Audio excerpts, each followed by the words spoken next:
के कुछ चंद संस्थानों ने भी निभाई, जिनको मैं नोएडा का कमांडो वॉरियर एंकरगढ़ कहती हूं। झूठ को परोसा गया, झूठ को और बढ़ाया गया। राहुल गांधी ट्रोल मंत्रालय, जो सरकार को अधिकृत तौर पे बना देना चाहिए, क्योंकि उसकी एक मंत्री ऑलरेडी है, स्मृति ईरानी जी। अपने मंत्रालय पर महिलाओं के खिलाफ अत्याचार हो या कुपोषण हो, एक शब्द नहीं बोलती है। 8.5 साल से ऊपर हो गए, मोदी जी ने एक भी प्रेस वार्ता नहीं करी। बिना टेलीप्रॉम्प्टर के बोलते नहीं है, टेलीप्रॉम्प्टर फेल होता है तो मोदी जी ढेर हो जाते हैं। भारत जोड़ो यात्रा के 109 दिन हो गए और इस यात्रा में उमड़े जन सैलाब को देखकर भारतीय जनता पार्टी के होश उड़े हुए हैं, लेकिन वो इतने बौखला जाएंगे ये हम भी नहीं जानते थे। जहां करोड़ों लोग दलगत राजनीति से ऊपर उठकर भारत को जोड़ने में जुटे हुए हैं, वहां भारतीय जनता पार्टी ने इस यात्रा को बदनाम करने में, दुष्प्रचार करने में, झूठ बोलने में कोई कसर नहीं छोड़ी है। आगे बात करने से पहले आज की बात कर लेनी जरूरी है। भाजपा के नेता कह रहे थे राहुल जी क्रिसमस की छुट्टी मनाने विदेश जा रहे हैं, लेकिन आज कड़ाके की सर्दी में जब भारतीय जनता पार्टी के मंत्री, बददिमाग प्रवक्ता और नेता कंबल ओढ़कर भारत को तोड़ने में लगे थे, तो राहुल जी महात्मा गांधी की समाधि पर, नेहरू जी की समाधि पर, इंदिरा जी की समाधि पर, राजीव जी की समाधि पर, चौधरी चरण सिंह की समाधि पर और अटल जी की समाधि पर नमन कर कर अपनी तपस्या पूरी कर रहे थे। शास्त्री जी की समाधि पर भी। और यहां पर जयराम सर ने कुछ दिनों पहले बोला था कि इनको माफी मांगनी चाहिए ये झूठ बोलने के लिए। तो जब आज आपका झूठ फिर से रंगे हाथों पकड़ा गया है, तो क्या माफी वीर की सेना माफी मांगेगी? माफी मांगना इनकी पुरानी आदत है, दिक्कत नहीं होनी चाहिए, लेकिन बार बार झूठ बोलने की ये जो आदत है आज फिर से पकड़ी गई है और जरूर माफी मांगने का काम होना चाहिए। हम लोग थोड़ा सा सिलसिलेवार तरीके से आपको बता देना चाहते हैं कि किस तरह के और कितने झूठ बोले गए और इस झूठ बोलने को और झूठ को बढ़ाने में किस किस का हाथ था। शुरुआत होती है राहुल जी क्या पहनते हैं, क्या खाते हैं, कहां सोते हैं, कंटेनर कैसे हैं, उनके भाषणों को काट छाट कर गलत तरीके से प्रस्तुत किया गया। और यह काम भारतीय जनता पार्टी की ट्रोल आर्मी ने नहीं किया, यह काम मोदी जी के गृह मंत्री ने, उनके मंत्रियों ने, उनके प्रवक्ताओं ने, उनके आईटी सेल के इंचार्ज ने और भक्तों ने मिलकर किया। और इसमें बहुत बड़ी भूमिका, बड़े खेद और दुख के साथ कहती हूं, बहुत बड़ी भूमिका मीडिया के कुछ चंद संस्थानों ने भी निभाई, जिनको मैं नोएडा का कमांडो वॉरियर एंकरगढ़ कहती हूं। झूठ को परोसा गया, झूठ को और बढ़ाया गया। उन पर हमारी नजर है और हम आगे उनके बारे में बात करेंगे। लेकिन मुद्दे की बात यह है कि जिन सोशल मीडिया प्लेटफॉर्म्स पर यह झूठ बढ़ाया गया, उन सोशल मीडिया प्लेटफॉर्म्स ने भी इस झूठ को बेनकाब किया। अगर एक आईटी सेल के ट्वीट्स को एक प्लेटफॉर्म कहता है ये मैनिपुलेटेड है या ये आउट ऑफ कॉन्टेक्स्ट है या फैक्ट चेकर्स उसको बेनकाब करते हैं, तो ये सिर्फ उनकी बेइज्जती नहीं है, ये उस अध्यक्ष की बेइज्जती है जिन्होंने उनको अपॉइंट किया है। जब मंत्री उसको शेयर करते हैं तो ये मोदी जी का झूठ पकड़ा जाता है जिनको उन्होंने नियुक्त किया है। तो सिलसिलेवार तरीके से 9 बड़े झूठ जो बोले गए और उनका कैसे पर्दाफाश हुआ। जैसा कि आपने देखा, पहला झूठ था 5 सितारा होटल की तरह कंटेनर है।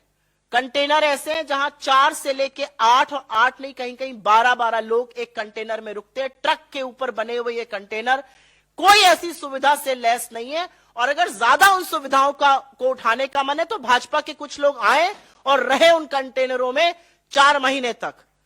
गर्मी से बरसात हो गई और बरसात से कड़ाके की ठंड आ गई और आज भी यात्री उस कंटेनर में रुके हुए हैं। पहला झूठ ये था और उसका जबरदस्त पर्दाफाश हुआ। दूसरा झूठ, राहुल जी ने कन्याकुमारी में विवेकानंद जी की आराधना नहीं करी, उनका नमन नहीं करा। और इसमें राहुल गांधी ट्रोल मंत्रालय, जो सरकार को अधिकृत तौर पे बना देना चाहिए, क्योंकि उसकी एक मंत्री ऑलरेडी है, स्मृति ईरानी जी। अपने मंत्रालय पर महिलाओं के खिलाफ अत्याचार हो या कुपोषण हो, एक शब्द नहीं बोलती हैं।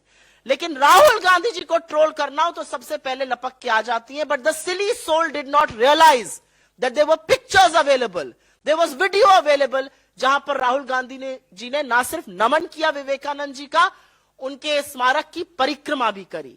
तो उनका झूठ पकड़ा गया। लेकिन मैं ये जरूर बोलना चाहती हूं कि जहर उगलना राहुल गांधी के खिलाफ एक बात है, आप संविधान की शपथ लेकर एक मंत्री बनी है, आपका मंत्रालय जरूर बदलकर राहुल गांधी ट्रोल मंत्रालय बना देना चाहिए।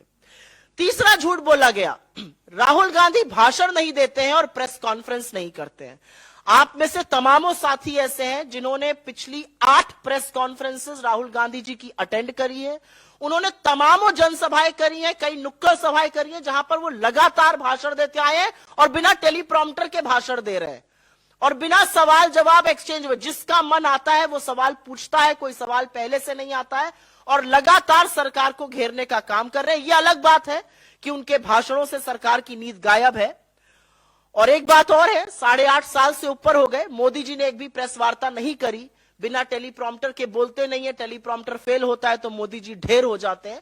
तो उनके लोगों को लगता है कि जैसे वो है वैसी दुनिया है, लेकिन ऐसा है नहीं। राहुल गांधी जी ने 8 प्रेस कॉन्फ्रेंसेस करी हैं, आगे भी करेंगे और लगातार भाषण देकर इस सरकार की बखिया उधेड़ रहे हैं। एक बहुत बड़ा झूठ बोला गया, यह चौथा झूठ है कि राहुल जी दक्षिण में सिर्फ चर्च गए।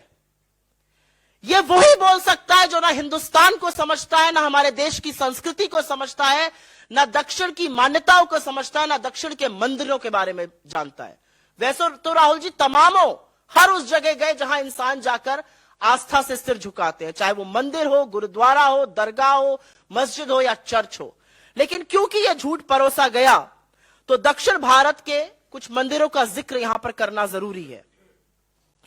केरल का श्री नारायण गुरु समाधि शिवगिरी मठ, माता आनंदमयी का आश्रम, थुरवूर मंदिर, कर्नाटक में श्री कंठेश्वर मंदिर, सुत्तूर मठ, चामुंडेश्वरी देवी का मंदिर, आंध्र प्रदेश में श्री महायोगी लक्ष्मा अव्वा का मंदिर, श्री राघवेंद्र स्वामी मठ, महाराष्ट्र में गुरुद्वारा यादगारी बाबा जोरावर और फतेह सिंह जी, तख्त सचखंड श्री हजूर अचल नगर साहिब, गजानन महाराज मंदिर, मध्य प्रदेश में ओंकारेश्वर, नर्मदा का घाट और श्री महाकालेश्वर के तमाम उन मंदिरों में गए जहां हम और आप जैसे लोग जाते हैं और आस्था से इस देश की सुख और समृद्धि की कामना करते हैं।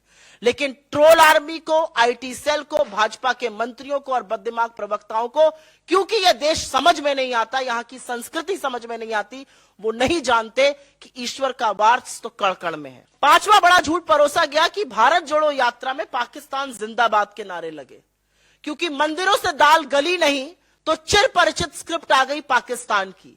वो झूठ भी पर्दाफाश हुआ। हमने एफआईआर भी करी उन लोगों के खिलाफ, क्योंकि यह बताना जरूरी था कि कांग्रेस जिंदाबाद को तोड़ मरोड़ कर आईटी सेल ने पाकिस्तान जिंदाबाद बनाकर प्रस्तुत किया था। छठा झूठ, और यह बहुत बड़ा झूठ था और यह आप सब लोग जानते और समझते हैं, कि राहुल गांधी जी ने नर्मदा मां के तट पर उल्टी आरती करी। अगर बेचारे ट्रोल आर्मी, आईटी सेल के हेड, ये मंत्री 7वीं कक्षा में जाकर थोड़ा पढ़ लेते स्कूल में तो लैटरल इन्वर्जन समझ जाते। जब आप आरती ऐसे करते हैं जो सही तरीका है करने का, तो वो कैमरे पर हमेशा उल्टी ही दिखती है, क्योंकि पी कैमरे पर 9 दिखता है। ये लैटरल इन्वर्जन होता है। लेकिन इस पर भी ये नहीं टिके। ये तब चुप हुए जब मोदी जी के तमामों वीडियो सामने आ गए और महामानव भी उल्टी आरती करते नजर आ रहे थे। आरती तो दोनों लोग सीधी कर रहे थे, लेकिन जब महामानव का चित्र सामने आया तो पूरी की पूरी ट्रोल आर्मी उसके बाद चुप हो गई। तो कहने की बात यह कि आप ट्रोल करने राहुल गांधी जी को जाते हैं, बखिया आप मोदी जी की उधेड़ लेते हैं, पता नहीं किसकी सुपारी लेके कौन काम कर रहा है यहां पर। उसके बाद 7वां झूठ बोला गया कि एक लड़की थी, उसने पाकिस्तान जिंदाबाद के नारे लगाए थे, उससे राहुल गांधी जी मिले। सर्वथा झूठ। इसको फैक्ट चेकर्स ने चेक किया, उसको सोशल मीडिया प्लेटफॉर्म्स ने गलत ठहराया। जिस लड़की ने ऐसा किया था, यह गलत नारा लगाया था, उसका नाम अमूल्या लियोना था। जिस लड़की से राहुल गांधी जी मिले वो Kerala student union of India की लीडर है, मीवा एंड्रोलिया। बेचारे भक्तों को चश्मा भी खरीदना चाहिए और हर छोटे बाल वाली लड़की को एक नहीं समझना चाहिए। 2 अलग अलग लड़कियां थी, उनके खिलाफ झूठ बोलकर अपनी मूर्खता का तो परिचय दिया ही, साथ में चश्मे का बढ़े नंबर का भी परिचय दिया। 8वां झूठ एक बोला गया, बड़ा भयावह झूठ था ये, कि यात्रा में यात्री जो है वो शराब पीकर निकल रहे हैं। असलियत यह थी कि यह मालाबार होटल एक चाय की दुकान है। हम लोगों ने उसकी जीपीएस लोकेशन भी रिलीज करी और वहां पर ओचिरा कोल्लम में यह दुकान थी। वहां पर चाय ब्रेक के लिए सब लोग निकले थे और वहीं से यात्रा की पुनः शुरुआत हुई थी।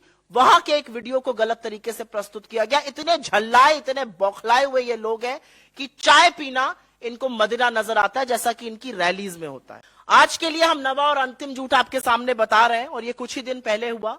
फेक न्यूज के सरगना बीजेपी के आईटी सेल के हेड, उन्होंने ट्वीट करते हुए बोला और तमाम लोग उसके बाद उसको फैलाने लगे, उसमें से कुछ चरण चुंबक एंकर भी थे, कि कैसे पूर्व केंद्रीय मंत्री भंवर जितेंद्र सिंह जी ने राहुल गांधी जी के जूते के फीते बांधे।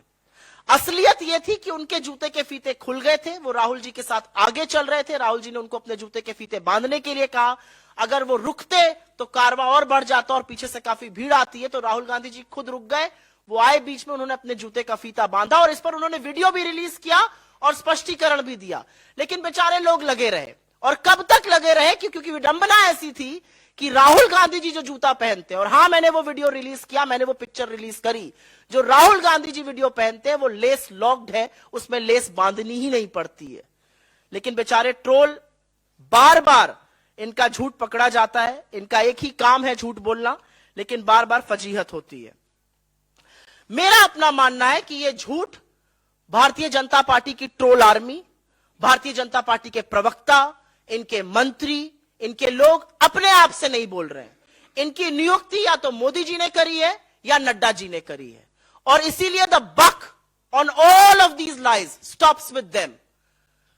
उनके दरवाजे पर आकर ये सारे झूठ रुक जाते हैं। ये झूठ और दुष्प्रचार का काम उन्हीं लोगों ने किया है। हम ये जानते थे कि लोगों को भारत जोड़ता देखकर तानाशाह परेशान जरूर होगा, लेकिन माफी वीरों के इन झूठों को झूठ का पुलिंदा बनाते देखकर शायद थोड़ा सा तरस भी आता है। और जैसा कि मैंने कहा, कुछ नामी गिरामी न्यूज एंकर इस झूठ को बढ़ाने का काम करते हैं। जब बताओ तो डिलीट कर देते हैं, माफी मांगते हैं पीछे से, शायद सार्वजनिक रूप से आप लोगों को नहीं दिखाते होंगे, डीएम मैसेजेस कर और एसएमएस करके माफी मांगते हैं। लेकिन अपना जमीर बेचकर पत्रकारिता का जो आप स्वांग रच रहे हैं वो बंद कर दीजिए, क्योंकि आप किसकी गोदी में बैठे हैं वो आपकी हर एक ट्वीट, आपके हर एक फेसबुक पोस्ट, आपकी हर एक लाइक से जरूर पता चल जाता है। राहुल जी एक बात बिल्कुल सही कहते हैं और इस पर मैं 100% सहमत हूं कि बीजेपी का काम है छवि खराब करना, लेकिन बेचारे ये काम भी ठीक से नहीं कर पा रहे हैं, बार बार पकड़ लिए जाते हैं। कांग्रेस के खिलाफ दुष्प्रचार करने में मोदी जी ने अपने तमाम ट्रोल आर्मी, बेतहाशा पैसा, मीडिया के अधिकांश एंकरगण को खड़ा कर दिया है। लेकिन जब भारत जुड़ने पर आ गया है तो ये कुछ नहीं कर पा रहे हैं। इनका झूठ बार बार पकड़ा जा रहा है और एक आदमी अपनी तपस्या को करते हुए, अजनबियों को गले लगाते हुए, आंसू पोंछते हुए, लोगों को हौसला जताते हुए, उनके टूटे सपनों को बिखरे हुए सपनों को जोड़ते हुए आगे बढ़ता जा रहा है और ये देश जुड़ता जा रहा है। और यही हमारी जीत है। हर झूठ का पर्दाफाश होता है क्योंकि झूठ की उम्र बहुत कम होती है। तो आप लोग जरूर ये झूठ जो है दिखाइएगा। और यहां इस मंच से सिर्फ अंतिम यही कहना है कि ये झूठ प्रायोजित है, ये झूठ शीर्ष सरकार के शीर्ष ऑफिस से निकाले जा रहे हैं। हमें पता है कि 30 लोगों की एक आर्मी बैठकर पूरे वक्त यात्रा देखती है। मैं तो इस मंच से कहती हूं, आइए इस यात्रा से जुड़िए। मोदी जी खुद भी आए, इस यात्रा से जुड़े। जो प्रेम और मोहब्बत और जो जज्बा देखने को मिलता है, उससे आपके अंदर की नफरत बदल जाएगी और आप एक बेहतर इंसान बन जाएंगे। धन्यवाद।